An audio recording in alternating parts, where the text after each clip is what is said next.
என்னை கைது செய்வதற்கு வாரண்ட் இருக்கிறதா?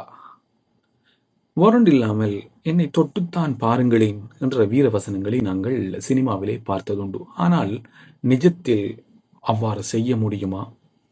வாரண்ட் இல்லாமல் எந்த சந்தர்ப்பங்களில் கைது செய்ய முடியும் என்பதை நாங்கள் பார்ப்போம். காக்னிசபிள் ஒஃபென்ஸ் என்று சொல்லப்படக்கூடிய கடுமையான குற்றச் செயல்களில் ஈடுபட்டவர்களை அவர்கள் சட்டத்தின் பிடியிலிருந்து தப்பித்து விடக்கூடாது என்பதற்காகவும் ஆதாரங்களை அழித்துவிடக்கூடாது என்பதற்காகவும் போலீசாரினால் அதிரடியாக வாரண்ட் இன்றி கைது செய்யப்பட முடியும்.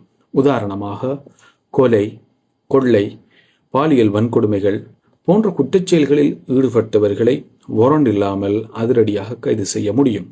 ஆனால் நாங்கள் விளங்கிக் கொள்ள வேண்டிய முக்கியமான ஒரு விடயம் இங்கே காணப்படுகிறது. இவ்வாறான கைது நடவடிக்கைகளின் போதும் கைது செய்யப்பட்டவருக்கு கைதுக்கான காரணம் குறிப்பிடப்படுதல் வேண்டும்.